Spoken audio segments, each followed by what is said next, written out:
the to be named, to be finally named backyard shed. Okay, what are some of your favorite names? Well, some of the names we've tried on for size include the Search Shack, the Serendipity Shed, the Networking Nook, the Coffee Cave, the Fortress of Solitude, Fortress of Serendipity, the Little Shed That Could.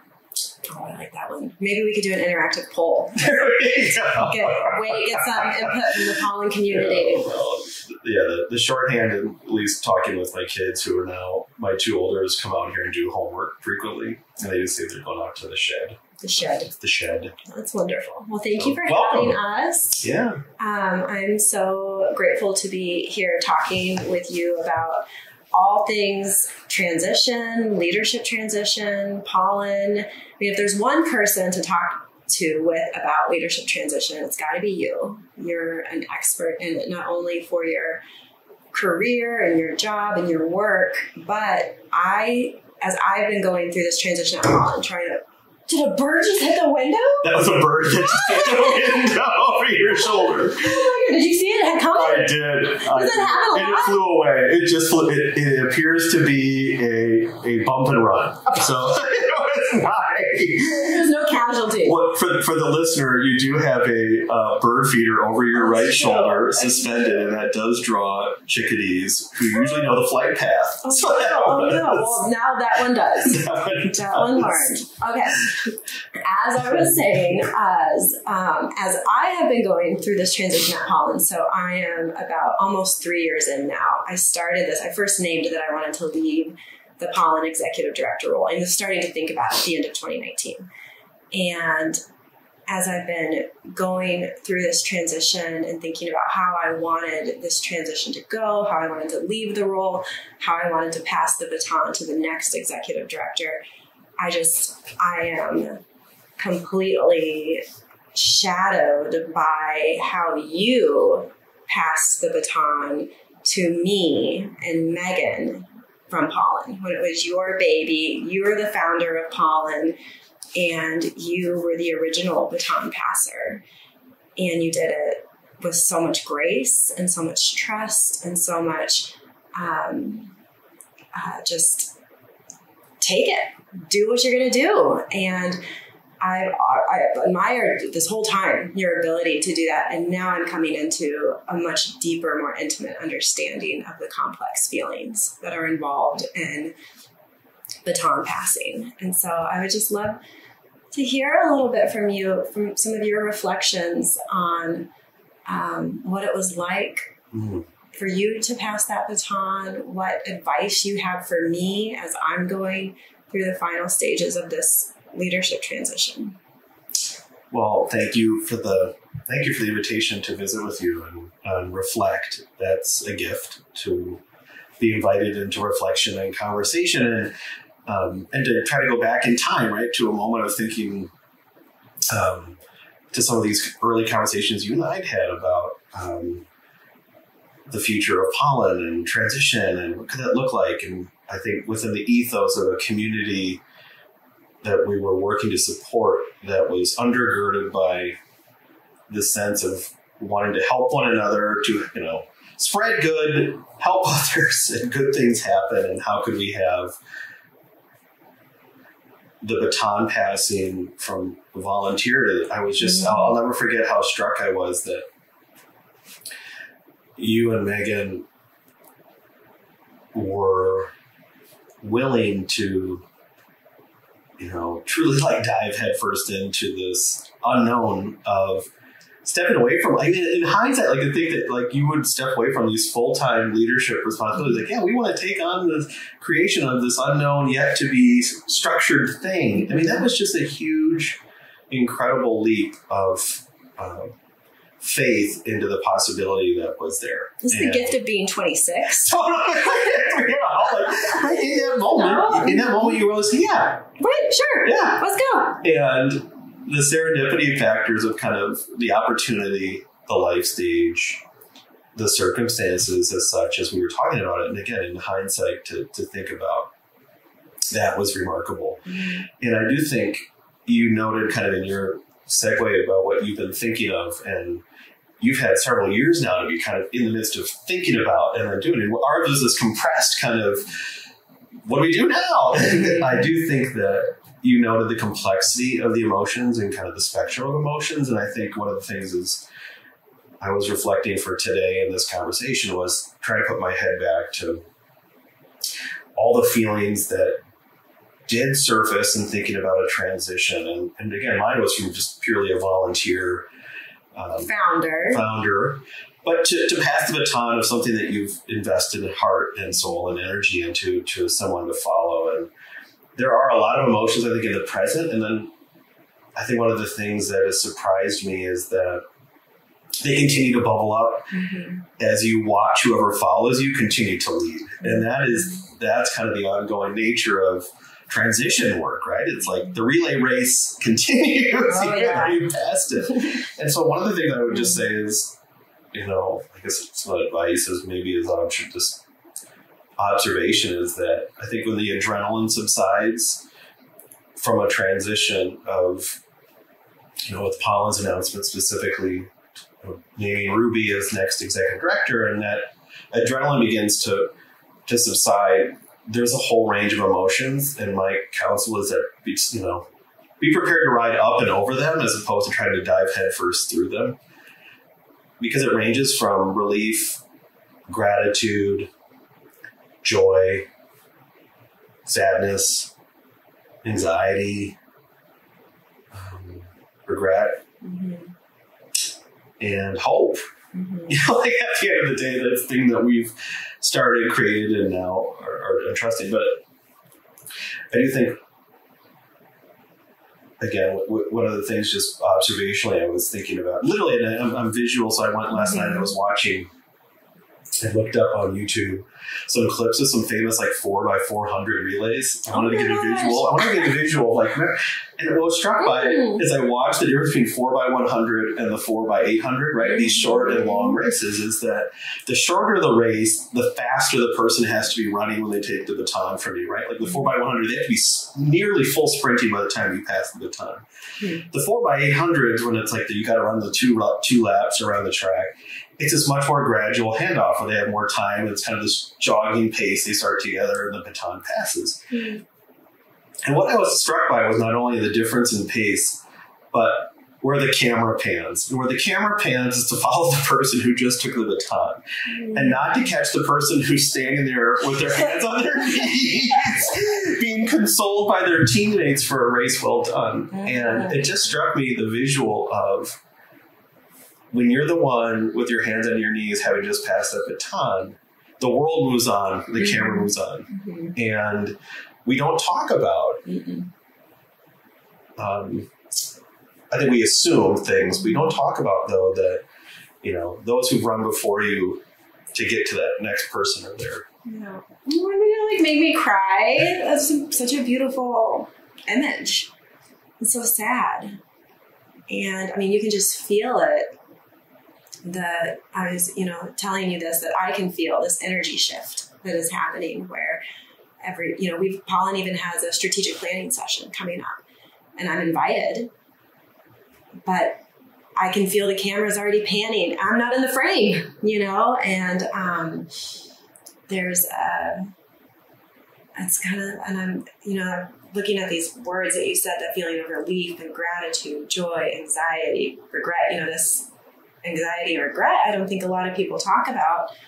And it's almost this, sometimes I oscillate between just let me be, leave me, let me be. And how do you set up boundaries to stay present in the gratitude and the hope that you have as the organization, as the humans that you care deeply about and you want to see success, for them. And then how do you also navigate your own boundaries around that runner? They're, they got to rest. They're tired, they have to rest. And they know so I'm just how, I don't know. I know I'm going to have to figure that out. And I know you have navigated it in a lot of different ways, and we've talked about this in the past, but just any reflections on that? Well, the other thing I note too is the camera pans, but what the camera doesn't catch is the teammate who just passed the baton. The person before them is usually the first person, right? The first teammate that comes up alongside with a hand on their back or a water bottle being extended. Yes. And I do think, I was reflecting today, like, you and I are now part of a unique fellowship. That's what I'm saying. Like, we're part of the team that has passed the baton. You were alone in this club. It's fascinating that we don't think, at least in our current labor construct, we think about the organizations in our community in which there are multiple successors of batons that have been passed, and yet we kind of clump. We don't think about those that have gone before in a leadership role as maybe it's an informal type of thing, but it was just of interest to me as I thought about that. It's like, now we're part of this unique thread. Yeah. That's, I can support you. Yeah. We can support Ruby. Yes. You can support me. It's in a way that we couldn't even necessarily before. You can't until the baton's passed. Yes. Mm-hmm. And I wonder, it's intriguing. It's just as you think of it, as you're in conversation with other executive directors that are in the midst of transitioning from or anticipating transitioning, and it's just, I think it's an interesting and exciting thing to think about how could those circles of people that have had that shared lived experience support both one another, that person that's following them, and then connect the dots between those circles, like those that have led, whether it's, health and human services or arts and culture, economic development, the array of just different, it's a unique fellowship circle that we don't tend to think about in kind of systemic or organized ways that in a setting like we would, right? Like a team would be like a relay team. Yes. And you would think about it. Yes. And, and you understand that it's an organism that works together. I had, as much as I've thought about leadership and all sorts of things, I've never thought about even this part of transition really before, and with any amount of depth of. And as I've talked to now quite a few former executive directors, the dominant feelings are much more around the sadness, the anxiety, fears. There's, the very beginning is like, oh, I'm so happy for that organization. That's great. And then you get into this, I'm like, well, how are you doing? It's surprising to me. But now that I'm experiencing it, less surprising because I get it. And I would, having the privilege of being invited into leadership transitions outside of Pollen and talking to leaders, whether they're 4 years into their tenure or 34 years into their tenure, it's interesting too to observe kind of their. I think the default is it's kind of like you pass the baton and they go quietly off into the forest. It's like, go away now. Person. Yeah. Yes. And it's like, why is that? Like, is that reflective of this culture, this consumerism? Like, I don't know. It's like, it's your identity. Your identity, it's kind of like, and it's not the collectivist kind of cooperative where it's like wisdom was gained, now there's decisional power being delegated. Yes. It would serve all of us well to find ways to continue to tap that wisdom, and yet it's awkward for kind of awkward or not structured or societally normed to think about. Yes, it's more isolated. Another image that comes to my mind in the researching that I've been doing preparing for this. I did a lot of ecological research around the root of succession, and it comes from the idea of a successful ecological succession is when a plant system decomposes, but the nutrients stay within the organization. And harmful runoff, succession is when it's extracted from this closed loop. And so in ecology, there's a clear line of successful succession is considered closed loop nutrients kept within the unit. And because we are still part of this community. We're not. But I mean, to think about that question too, within healthcare, within higher education, within faith communities, within nonprofits, these people that were designated as an executive director, a president, a CEO, what have you, or in other roles of leadership, it's kind of like, the cord is cut. Yes, there's a severing. It's a total severing. There's actually a lot of, the founder syndrome. Yep. So there's a lot of negativity associated with. Absolutely reinforces that. Yes, and rightly so in some probably unique cases, but it has been reinforced, a mythology of, staying, that you don't have anything, you let it be, but it is isolating. It's a loss of knowledge. I wonder, not to sidebar us and pull us back into the questions if you want to, but it strikes me as I think about law firms as one example, or accounting firms that think about, they have a managing partner. Yes. Right? They name a managing partner as a collective. When that managing partner passes the baton, they move down the hall to a different office in which they're still part of the collective. Lars, this is what I'm saying. I was just talking with Emily from All Square about this. She was saying, what happens?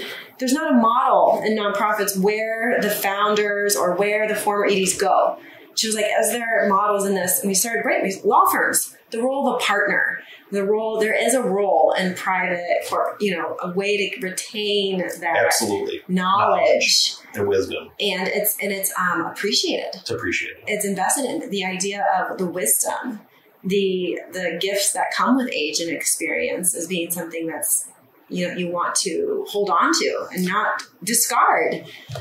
It's normed, right? Yes. Those attorneys, Jamie Millard, new managing partner of your firm, can walk down the hall to someone that is sat where you're sitting and face some of the dilemmas that you're processing. And yet it's understood that from a decisional, you know what I mean? Yes. It's understood that you can, it's not a micromanaging or kind of an overstaying your stay. It's really respected. Is that unique to that? Or could it be, could there be, I don't know. You would think, and too, in the social sector, the human sector, that we would have extra appreciation for it.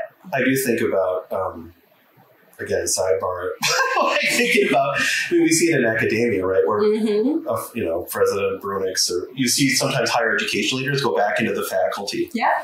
And how that is both, I imagine, both additive. Yes. And just an incredible source of wisdom if called upon by whomever is asked to follow. Yes. It's not, thank you for serving and move away or move beyond. No. And so, yeah. But in nonprofit executive leadership transitions. Nope. Bye. Cut that cord. Done. Right. Don't come on the board. Don't be, it's taboo. It is bad. It is, it's fascinating. It's the opposite. No, absolutely. Yeah. Wow. It's like a crisis of relevancy or something. It's just fascinating. I've been thinking so much on that. And, like you said, you've seen this transition not only at Pollen, but you see it at this scale. You see it at just this huge macro and all different subsectors within the social sector, all different kinds of leadership transitions where there's time for planning, when there's not time for planning, when there's a good relationship with the ED, probably when there's a bad relationship or a resignation or some kind of something has happened. And, if we just zoom out a little bit, I'd love to hear some of your, larger reflections about where you see main lessons in leadership transition, what's interesting to you right now in leadership transition. So thank you for the question. You're right. I think part of just the context or what I would share is so I've had the privilege of being involved in executive transitions formally since 2007, right? And so it's almost 15 years now of being a 30-year-old recruiter recruiting CEO and executive directors to now recruiting peers for these same roles. It's a very odd kind of it's amazing transition. And there's the before COVID times, and there's in this community in particular, the before George Floyd murder, of what that kind of simultaneously the seismic impacts. I think about how it has manifested in actions and behaviors of boards and civic leadership. I think in this moment of the end of 2022, and whatever we call this space of like hybrid work life. I think some of the things that we're seeing at a macro level are just observations, I think, that are, one is, this isn't the magic wand question. Oh, no. I love that question. That's coming next. Okay. Because I do think, like, one of the things I'm struck by, and this is, I noted it earlier, but like the length of the race, right? The length of your tenure and how that manifests in terms of the amount of transition heads up. I was hoping you were going to talk about this. Yeah. The thing I'm really struck by recently is the amount of heads up that organizations are electing to share about an impending transition. Is that changing? So you're seeing that as a change? Yeah. I think there was a time earlier in my work where you would see a press release or hear a news note passed along that, have you heard that there's going to be a transition, or there's so-and-so has announced they're leaving, or there's a posting, did you see that, for this executive director? And I think there was this, I can't pinpoint when it was, but there is this notion now, I think, where organizations are saying a year from now, or 18 months from now, or by the end of 2023, or by the end of, the start of 2024, there will be a transition. Now, I'm not saying, I don't have an observation if that's good or bad. I think it presents different opportunities and different challenges and just organizational development about, if as an outgoing leader you announce I plan to leave in 18 months, what that can mean. Yes. And what does that present as opportunities for that organization in some ways, like Pollen, I think, is exemplified about how do we use that transition not only to identify a successor, whether that's an internal leader or an outside hire, to use the search and transition as itself in a way to align where we're going. Yes. And I think that's just an observation that the amount of time that outgoing leaders are going to their boards and talking with their boards and saying, a year from now or 18 months from now, I anticipate, and in those situations, they vary the situation, but it's a longer publicly announced transition that we're seeing. Some of the practical implications that I find unique now to this moment when we think about preparing for a transition, of kind of the walk the hallways type of feeling, seeing, understanding a place. And this is within kind of the interview process or the search process itself being disrupted, right? That's the majority of your exploratory interviews as an outside candidate are done over Zoom or Teams or WebEx. It's changing how outside leaders are determining what capacity they have to kind of, like, if you're buying a house and all you see are pictures, or you're not getting the some of the cultured pieces. No, it's speculative in some ways. I think some of the other things we're seeing, there's an extended recharge that is. There was a time and place when I think you could pretty accurately predict an average search was about 100 to 110 days start to finish for an executive director search. And you could, with some degree of certainty, say, if we've extended Jamie an offer to start as the new executive director of Pollen, he, she, they notes, I'd like to give my current employer some amount of time, 2 to 4 weeks, and then I'm ready to go. But now they would like a month off in between jobs.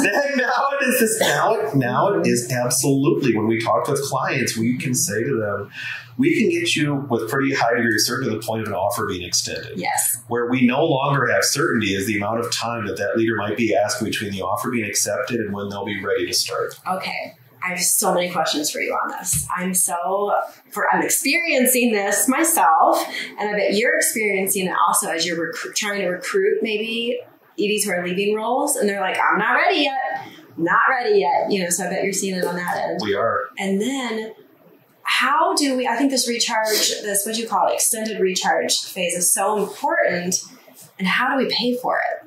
Isn't that fascinating? Who pays and how do we pay? Who pays and how do we pay for it? I've just been thinking it's a systemic issue, and I would love for there to be more conversation about this and for it to be like some thought leadership to be developed around exit. Is it exit? It could be a both and on both sides of it. An exit package from the organization. Yes. And to say that our humans have value, almost like what we were saying about this, like not cutting the cord, but that you have value to us as a human in the community, even though you no longer work here.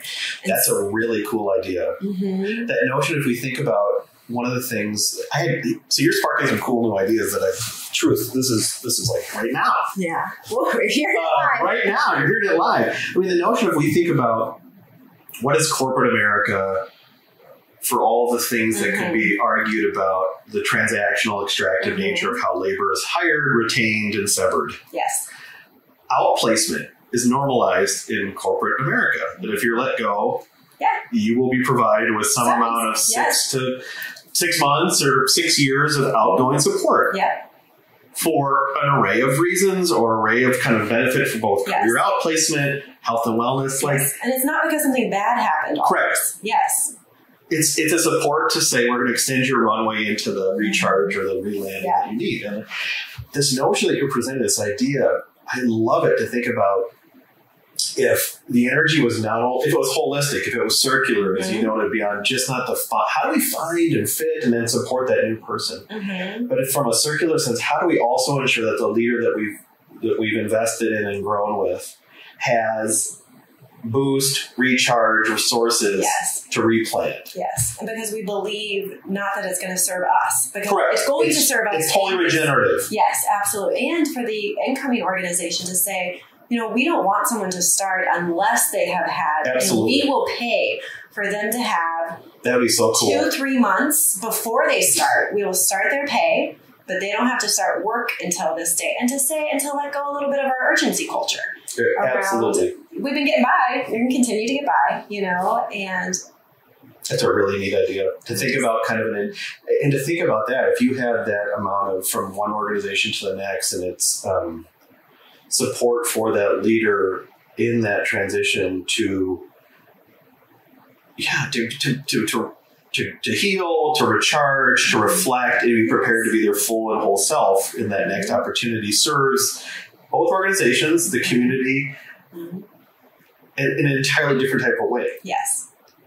I just love it. So I've been thinking a lot about that. Very cool. But I'm glad that you're seeing that. I'm not surprised that we're hearing candidates ask early in our conversations with them about, would you be open to a new opportunity? And early in the conversations as they share, whatever role they've held the last 3 years, the lift that they've had to take on, and whatever role or organization they've been has been heavy. Yes. And the thought of thinking about someplace new to do new work, it is part of that question of what's the board's thought about how I will be supported. When you dig beyond that question, part of it comes to that core health and wellness question of how will I be supported to be equipped to be my whole and healthy self when I start and what you're asking me to do? Yeah. What resources are available or not? Yes. What time is available or not? Yes. What patience is there or not from that board? It's a chance for that board, typically, or executive team, to model some of their values they espouse in web materials or the position description in practice. Yes. First impressions. Yep. What flexibility is there or not to my health and wellness as I would be ready to. It sets the tone right from day one. And the other thing I've been thinking on with this personally too is I get to as people know, I'm, my last day is coming up. They say, well, what's next? What are you going to do? Like this pressure to have the what's next figured out. And then in the same hand, well, you just need to make sure you take some time. So it's like, okay, I need to take time, but I also need to know who I am and what's next and how do I line up both of these things at the same time and how do I do both of those? And it's like this pressure of your identity being connected to your title and needing to have a what's next. As you know, I recently got dinner with this whole group, this gaggle of ex-executive directors, and not a single one of them has their next thing figured out. They're taking time, they're living in the ambiguous, they're navigating, they're practicing saying no because we get asked, do you want to do this? And do you want this? And do you want this? There's lots of windows of opportunity this, how do you say, I don't know, there's just a juxtaposition there. I think that's you're right. The juxtaposition of what's next and make sure to take the time. Yes. And to try to live both out on we don't seem to be comfortable, when we see someone, To think that if I ask you, how are you? What is my next question? What's next? What's next? And I just be, well, I'm just gonna recharge a bit. Yeah. It doesn't sound. I've been I need to really craft how to say this in a way that sounds really meaningful and intentional. And, I don't want to just become one with my couch for 3 months, a little bit maybe, but it is really. We're not comfortable, to your point about kind of culturally with the what is next and comfort with the ambiguity of not knowing or comfort with the comfort of an intentional pause to say, I don't know, and having it be okay that I don't know, and support it in saying, I don't know, but it's coming, I'm providing a space to, and there's privilege in that. I mean, clearly to say, I am in a situation, in a life situation, to have a pause relative to kind of a formal what's next. But that's another observation I would say that we're seeing with leadership transitions is that if I had, not to move into our magic wand conversation, but I do think one of the things we're seeing is more organizations when they have when they announce there's a planned transition, they're contemplating the use of having some sort of interim leader to provide a pause and a break from what was to what could be. And whether that's 3 months, 6 months, or 12 months, taking time to let the organization and the team be in that place without that kind of... To take a breath. Well, this is a whole... I want to get to this magic wand question, and I don't know if it has to do with interims, but that's a whole other, that's the next podcast because it's fascinating to me. But okay, so Lars, if you had a magic wand, so this is one of my favorite questions too for myself, but if you could bibbidi bobbidi boo anything for what you see and how you work in leadership transitions, what would it be? Bibbidi bobbidi boo. Yeah. There's a lot of wand waving. It's a lot of wand waving. I think part of it, just reflecting on this question, is the notion there's several things, and part of it's at a practical and tactical level, and some of it is more philosophical. Philosophically, I would like to be part of the generation or this moment where we move transitions themselves from kind of triggering a fear-based and scarcity-based set of actions to growth and regenerative oriented thinking. That a moment in transition is not a moment. There's so many factors that want to push it into a scarcity, urgency, fear-driven reaction, and that drives behaviors to transitions are normal. They happen. We're going to catch our breath, and we're going to use this to grow as a result.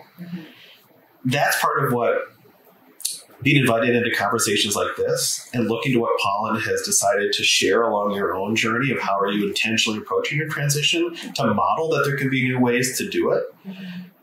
That's part of the magic wand wave, is that I think as a whole to have boards and executive leadership teams think about transitions not as a risk mitigation opportunity, but as natural and healthy regenerative growth. That's just a mindset shift versus... we talk about retention strategies. Risk mitigation. What's our contingency if Jamie leaves, and what happens? And it's growth happens from change. Growth, and it's not a coincidence that Pollen has approached it this way, because you have informed all of that. I mean, I can think back to us talking, 10 years ago about search as engagement, search as invitation, search as healing, search as nurturing, transition as this way to invite in, to not only invite in the community into something, but to invite your team into something, to open yourselves up and explore and pull threads, and just to this idea of a leadership transition being one of the best opportunities to be invitational, to be expansive, it's a moment of vulnerability that you can step into And in turn, kind of the ripples of vulnerability that go out. Yes. Open up transformative growth. Yes. And people love it. Like the teams love to be a part of it. The community. I mean, I've had more funder meetings in the last 18 months than and people want to be included and want to be asked about it. So I want your magic wand. I've enjoyed this so much for Pollen. I want your magic wand wish for everybody, too. Okay. And some of your practical. So some of the other things, part of it practically is the continued push for transparency in transitions. And when I think about for the reader or for the listener, the notion of if we compare what happened in home and car sales if you think about the era when you would buy a car or a home pre-home inspection report or pre-Carfax or a used car inspection before, like we would have, like in this age, I think you would buy a car or a home without a transparent full report about what needs to be fixed. Is the foundation broken or not? When were things repaired or not? What's been deferred?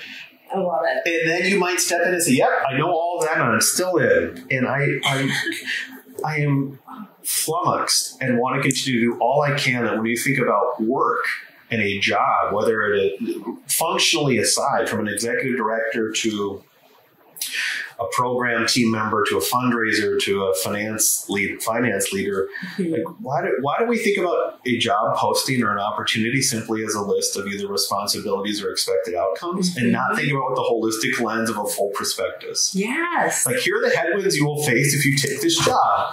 Here are the things that are going to be challenging. Oh my gosh. It's almost like... This is like game changing if it was like this. And you know what is like this actually? Interim stuff is a little bit like this. So I've been approached for a few interim roles, and it's not an interview. The disclosure. The conversation of the disclosure is like, here is what's going on.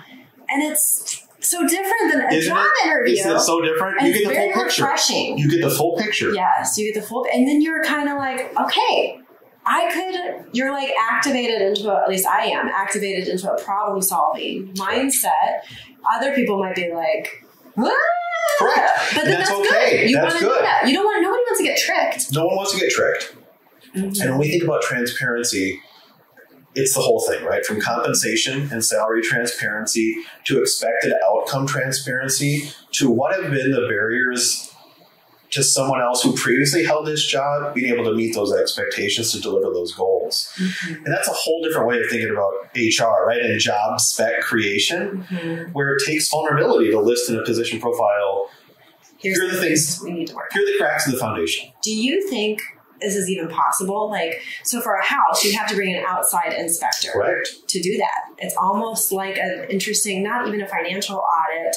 It's like an opportunity audit. Yes, and someone to come in and realistically report, because, we're so, as humans, I think, embarrassed or ashamed or, as I even did this for Pollen, I was, one of the things we had to face head on was our org structure. Every single person reported to me.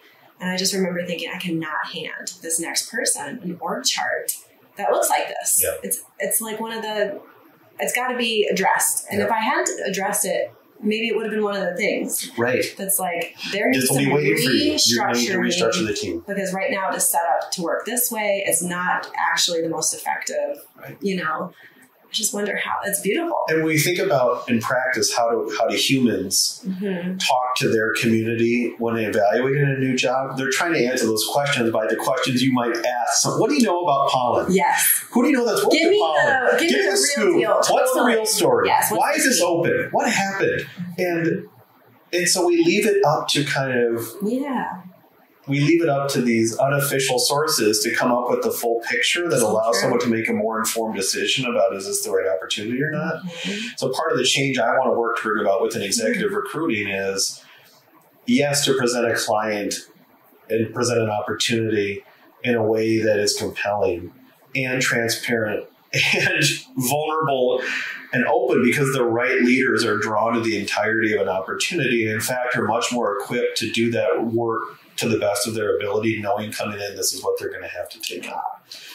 And so, and part of that, this is just another tactical component when you think about leadership transitions and hiring, but a couple of thoughts. One is when we think about, again, within human resources writ large, we think about references. Mm-hmm. And an eye of references in these processes they tend to be either towards, positive validation or risk mitigation, right? If we hire this person, is there going to be a press release that comes out that when the press release comes out, we're gonna miss something or not? Mm-hmm. What and how, if we thought about references as part of our recruiting process or hiring process with an eye towards actually, a launch accelerant, like what are the things we can do to help this leader be most effective, impactful?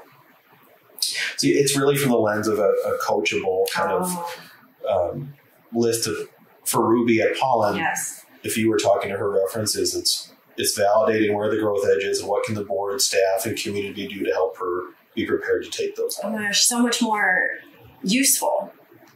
With an eye towards being applied versus validating a specific decision. And recognizing the current way is actually quite ineffective for whatever you're trying to achieve. Like you said, it's gonna, it's almost like I feel like references in a way are almost a joke or something, like you're gonna, if this would be how to support and nurture the person. I also think, again, some of the things that we've surfaced in the past and kind of just, broadly thinking about it's within leadership transitions as a whole. And Pollen was in the fortunate position to have a leader that you'd identified internally.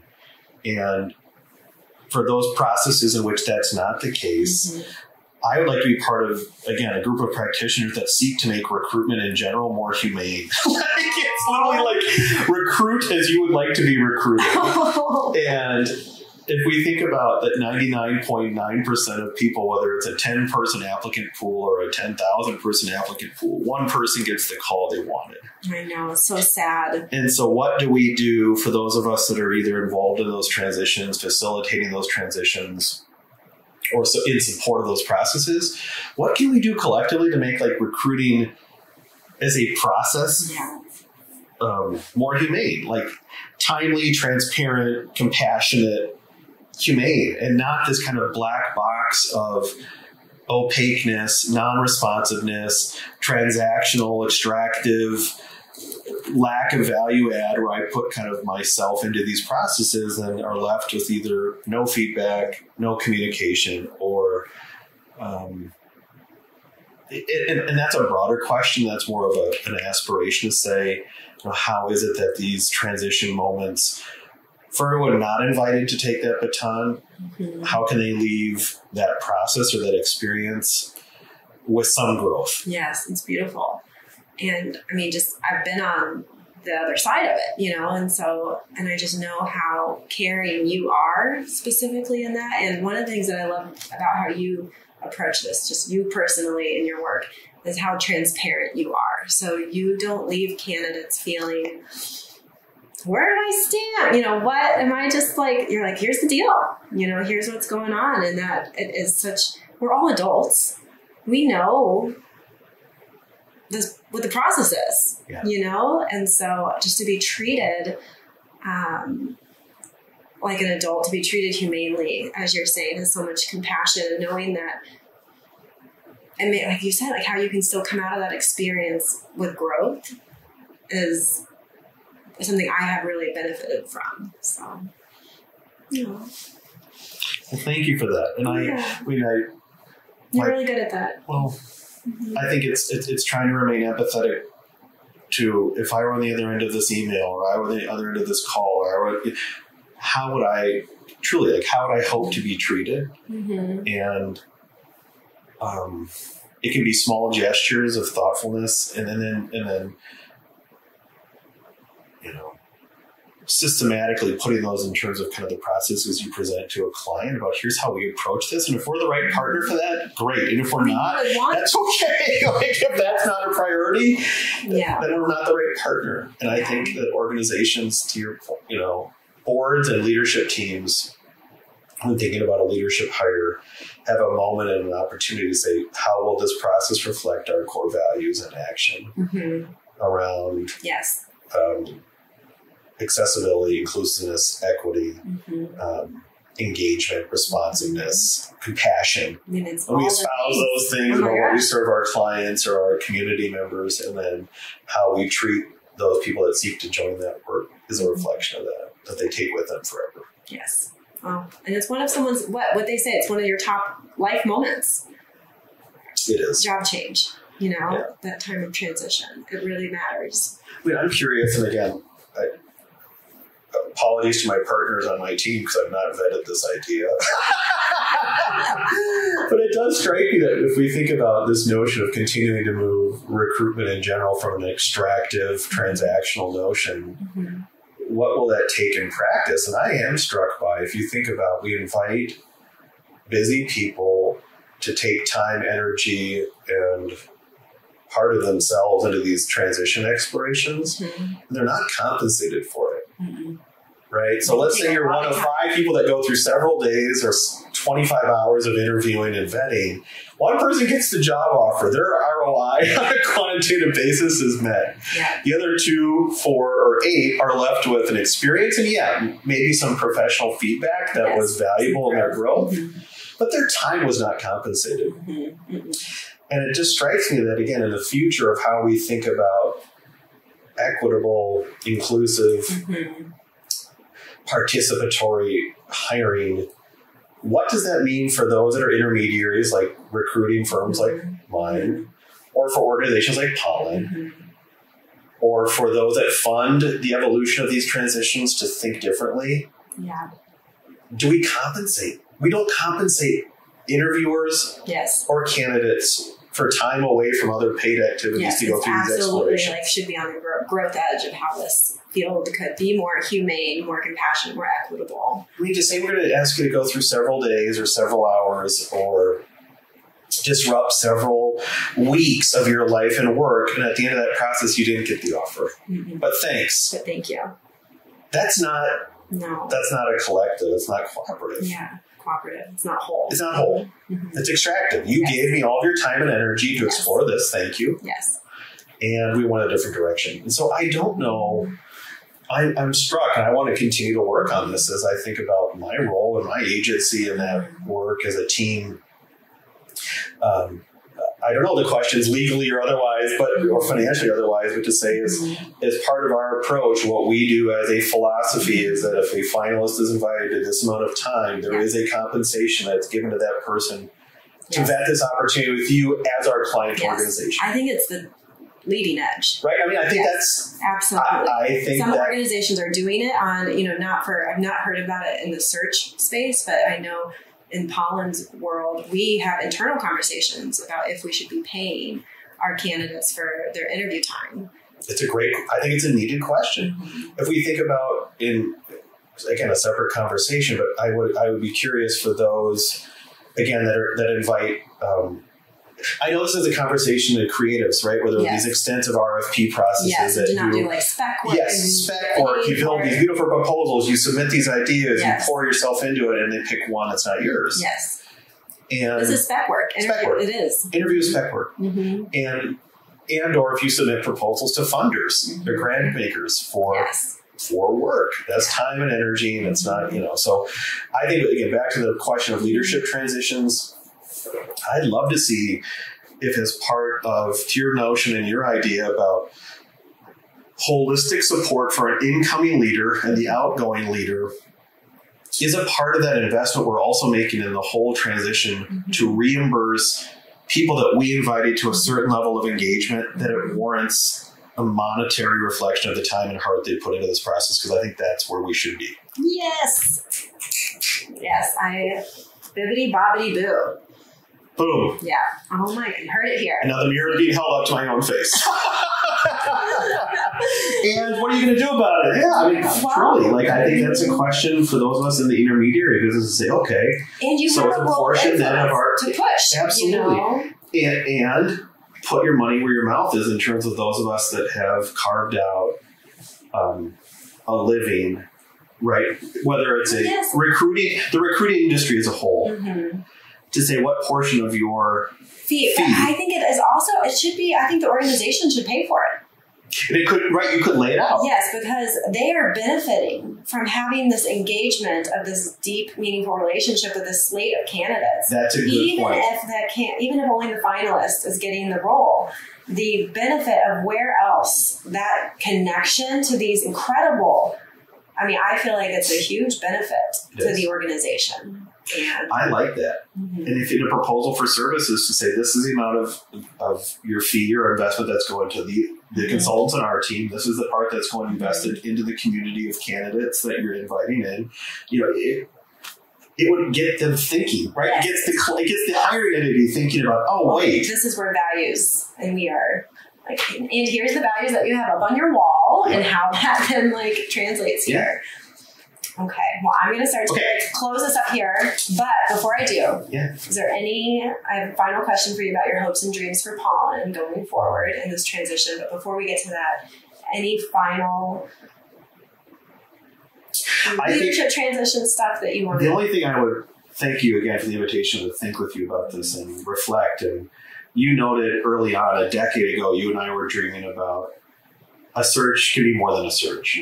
A search is a moment in an organization's life cycle where people are open and expecting change. Yes. And the community's watching. Yes. Right? When do you open human behavior? There's curiosity peaked about what's going on at Pollen with that ED transition. Who will be selected? Where is she in?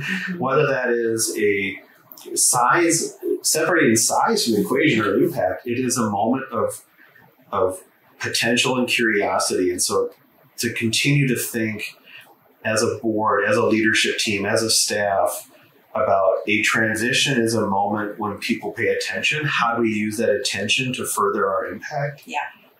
You can do that on your, you can do that with some intentional steps to think about proactive communication. Again, I would just, as you think about what Pollen has done with this Bloom project, to think about, we're inviting you in to think about how we're using this transition to live out some of our values in practice. And people are following along on this journey. I mean, you're enrolling people into your story about what is going on at Pollen. And wow, is that different? And who's Ruby? And what, how is Jamie going to be working with Ruby? And it just, you're inviting people to be part of that transition story in a way that if it was a press release coming out saying, our board retained a firm, we went through a 3-month process, we're pleased to announce after a long national search, so-and-so is our new ED. And there would be a moment of, that's interesting. And then the attention would shift elsewhere. So I think that's just my closing thought, is that I'm excited to continue to work with organizations and with leaders that want to use those moments of transition to further their work and further their values in action. Pollen's doing a great job of modeling how that can... Because you model how to do it. It could be done no other way with you as the seed of Pollen. I mean, so thank you for saying that. And with that, what do you think? Do you have any... Now you're like founder squared or... two removed. That's right. 3 of us now former. We can co-chair the Pollen ED Alumni Society. Yes, it's perfect. What are your hopes and dreams? What do you think? The first thing I think is just the mystery of what is to come. When I think back to our coffees at that Freight House Dunn Brothers with you and Meg, and what can this thing go from an e-newsletter to a website to an event series where we're sharing opportunities across sectors, and to think about where you've grown Pollen with this leadership team and with your funders and supporters and participants and members, and in this moment of 2022 of division and segmentation and partisanship and pain and disruption and distance. And it's like, I can't think of a moment that what Pollen seeks to produce in the world is more needed. And so my hopes and dreams, when I think about it, there's no strategic kind of, this is my hope. It's more like what excites me about passing the leadership to Ruby and to this leadership team is continuing to lift up voices and stories of the helpers in our midst. And in particular, I think about those that are willing to ask for help confronting a challenge and injustice a dilemma and they solved it. And I think we live in an absence of stories about not just the helpers, but also, again, like, how are we celebrating humility, where there was moments where people were humbled, they learned, and they grew. Certainly in my own recovery, the gift of trying to stay humble daily, reminding myself of where I've been, where I could go, and trying to live in today. But that notion of, like, we don't, and there's like some dichotomy there, right? There's how do you celebrate humility? Well, lifting up people that are like, I thought one thing and I changed my mind, or I thought one thing and I grew. I think there's another thing, like a hope and dream, which is more just my own journey. But I am curious about, when we think about stories and we think about narrative and we think about how do people really change hearts and minds and behaviors, and we're influenced, at least in my own experience, like I'm influenced in particular by that circle closest to me of when they share how they're growing or how they're changing or what has informed how they see the world differently. And part of that I'm starting to find is also around questions of faith and, like, what do you believe? And it's not in a religious construct as much as it is what's kind of someone's most deeply held why, and what actions are they taking towards manifesting that in their work and self.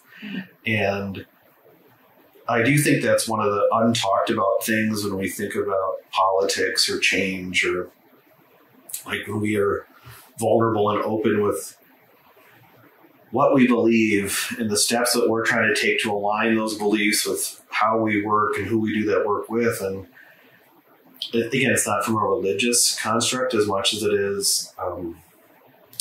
It's a curious thing. I'm struck by kind of, that's like, I'm curious, like, as Pollen thinks about who are the stories and where do we find them in an era of such division. And it's not to say we're finding the uniters, which would be interesting, but I'm also like, who in whatever respective community that they're in, like, are the ones trying to, through it all, get more congruent with who they are, with what they do, and to help others along the way. And I just think there's such a dearth of that. Like, you know, we're driven by the economies and economics and politics of fear and division and scarcity by, you know, writ large. And Pollen is just a unique psychographic of humans that believe it isn't how it has to be. And I think by lifting up the stories of those that are taking action on a micro and a larger scale, you know, the ripples that you're inspiring others to keep taking daily steps towards becoming more congruent, that's what excites me. That's what my hope is for Pollen. It's so beautiful, Lars. I feel like I could have I agree. Ding, ding, ding, ding, ding. And I guess you and I will find out when we get newsletters in the future what they end up doing. Absolutely. It's to be continued. ... To be continued. Yeah, that is part of the gift of it's the choose your own adventure for Pollen, and you turn to page 43 if you select Ruby as your next ED. And now that page is turning, and we don't know what's going to be written next, and yet it's beautiful. That's beautiful. Yeah. Well, I thank you for being in this conversation with me, for being so vulnerable, opening up, sharing all of your brilliance and your heart. And thank you for just being there for me personally, too, it's more than 10 years. So it's a long time. Thank you. Thank you. Thank you. Yeah.